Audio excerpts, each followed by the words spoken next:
Toronto Blue Jays announcer Ben Wagner sits in the broadcast booth in Toronto on April 10. Frank Gunn / the Canadian Press. When Toronto shortstop Bobby Chet snagged a liner in the ninth inning of Saturday's 4-3 win over the Texas Rangers, Blue Jays broadcaster Ben Wagner called the play with the energy of an observer who was clearly on the scene. The natural rise in his voice and quick sharpness in the description worked in perfect harmony with the roar from the home crowd. It provided a great example of why the radio medium works so well from the baseball broadcast booth.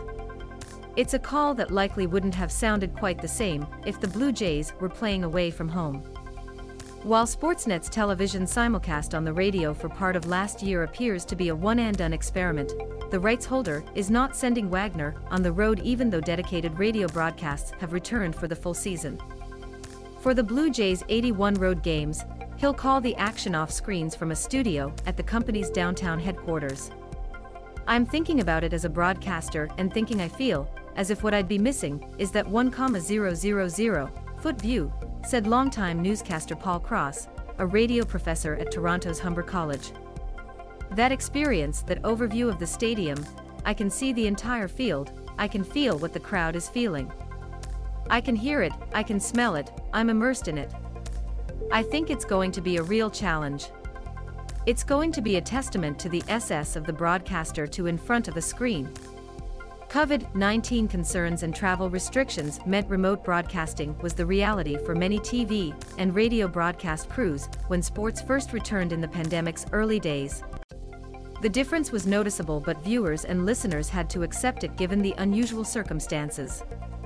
Almost all big league baseball radio crews are back traveling again this season. Toronto's is not, at least for now. "On radio specifically, you are the eyes for the fan," Wagner said in a recent interview. "You are the eyes for that medium. It is your number one goal out there to paint the pictures and provide accurate play-by-play descriptions, and that's why those intricate details are so important. Broadcasters who aren't on site can miss opportunities that only in-person staffing can provide. And it's not just the call of the game that can be affected. There are pre-game conversations with players and coaches by the batting cage. There's batting practice viewing and watching all the little things that happen across the diamond. It's also an opportunity to work contacts and interact with the other team. FaceTime can be particularly invaluable, especially on the road where things tends to be more relaxed and access can be better.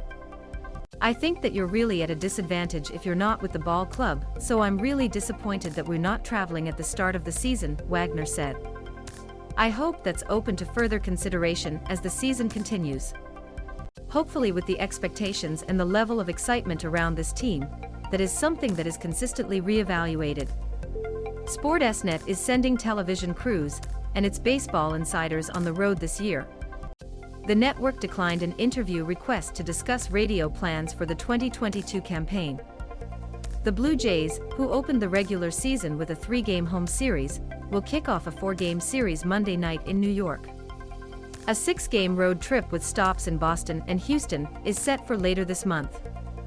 "Not having that on-site piece will significantly impact the feel of that broadcast. The consumer will notice for sure," said Mike Narain, an assistant professor with Brock University's Department of Sport Management. Wagner, who has been calling Blue Jays games since 2018, is alone on the call with the exception of occasional guests. He watches two 60-inch monitors during road games. One has the regular Sportsnet feed, and the other has an overhead shot of the ballpark. Additional feeds can also be used, but it can be difficult to jump between monitors during in-game play, Wagner said. Quick cutaways on the TV feed can also be challenging. It can be easy to miss things like an umpire's call, or who's walking to the on-deck circle.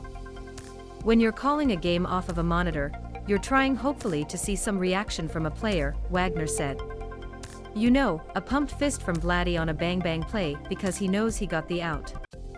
Or a runner that's running through and the camera follows that person, and you don't see the umpire and slams his bat or his helmet down. Bang-bang plays are just awful. You don't see runners coming around third heading toward the plate while the ball is tracked in the corner. For a radio broadcast, there are massive obstacles in the in-game mechanics of doing the broadcast.